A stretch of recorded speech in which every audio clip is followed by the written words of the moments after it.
بسم اللہ الرحمن الرحیم۔ السلام علیکم۔ میرا آج کا موضوع اسٹرکچرڈ ورسز انسٹرکچرڈ پروگرامنگ کے بارے میں ہے۔ جب پروگرامنگ کو شروع میں ایجاد کیا گیا تو پروگرام کے اندر ہدایات یا انسٹرکشنز ترتیب وار دی جاتی تھیں اور پروگرام بڑے سادہ ہوا کرتے تھے۔ یعنی سب سے پہلے کمپائلر کو بتایا جاتا تھا کہ پروگرام یہاں سے شروع ہو رہا ہے، اب سب سے پہلے یہ کام کرو، دوسرے نمبر پہ یہ کام کرو، تیسرے نمبر پہ یہ کام کرو وغیرہ۔ آخر میں کمپائلر کو بتایا جاتا تھا کہ اب پروگرام ختم ہو گیا ہے۔ ایسا پروگرام جس میں کنٹرول فلو ایک ہی ترتیب سے چلتا ہو اسے ایک اسٹرکچرڈ پروگرام کہتے ہیں۔ یہاں کنٹرول فلو کا مطلب ہے کمپائلر کے ہاتھ میں اس بات کا کنٹرول دینا کہ پہلے کس انسٹرکشن پہ عمل کرنا ہے، پھر دوسرے نمبر پہ کس انسٹرکشن پہ عمل کرنا ہے، اور پھر تیسرے نمبر پہ کس انسٹرکشن پہ عمل کرنا ہے وغیرہ۔ یہ کنٹرول فلو ایک خاص راستے سے چلتا ہوا اوپر سے نیچے آتا تھا۔ اس ترتیب وار پروگرامنگ کو انسٹرکچرڈ پروگرامنگ کہا جاتا ہے، اور اس کا فائدہ یہ ہوا کرتا تھا کہ اسے کمپائلر آسانی سے سمجھ لیتا تھا۔ لیکن جیسے جیسے پروگرامنگ مشکل سے مشکل تر ہوتی چلی گئی، یعنی اب پروگرام کے ذریعے بڑے کام کیے جانے لگے، تو انسٹرکشنز کی تعداد بھی زیادہ ہوتی چلی گئی۔ اب سینکڑوں میں انسٹرکشنز لکھی جانے لگیں۔ اس کا مطلب یہ ہوا کہ پروگرام پہلے کی نسبت زیادہ گھمبیر ہو گیا۔ اس کا نقصان یہ ہوا کہ ایک انسان کے لیے اس کا پڑھنا اور اس میں سے غلطیاں نکالنا پہلے سے زیادہ مشکل ہو گیا تھا۔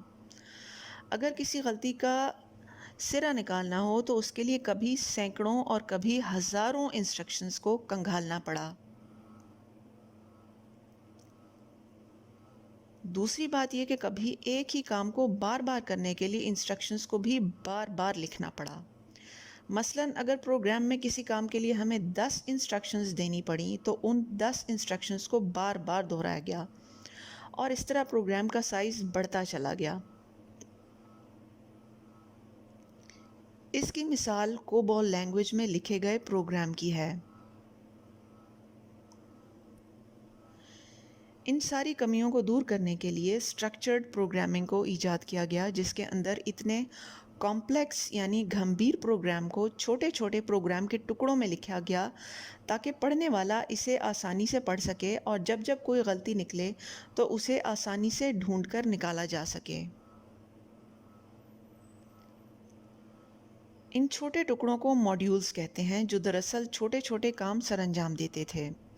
مثلاً اگر ہمیں اپنے پروگرام سے یہ چھوٹا سا کام کروانا ہو کہ ایک بار ہماری اسکرین پہ 2 کا پہاڑا پرنٹ کر دو، تو اس کے لیے اب ہم الگ سے ایک ماڈیول لکھ سکتے ہیں۔ اس ماڈیول کو صرف ایک ہی بار لکھنا پڑے گا، پھر اس کے بعد ہم اس کو اپنے پروگرام میں بار بار بلا سکتے ہیں۔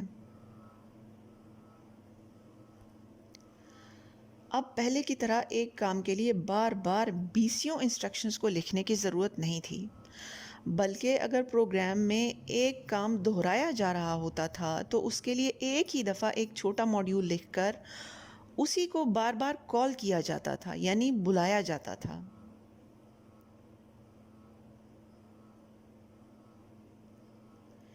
اس سے فائدہ یہ ہوا کہ پڑھنے والے کو بھی پڑھنے میں آسانی رہتی، اور اب کنٹرول فلو ہمارے ہاتھ میں آ گیا تھا کہ کب کمپائلر سے کون سا کام کروانا ہے۔ اس دوسری قسم کے پروگرام کی مثال سی کے پروگرام کی ہے، جس کی تفصیل ہم اگلی ویڈیوز میں دیکھیں گے انشاءاللہ۔ آپ کی توجہ کا شکریہ۔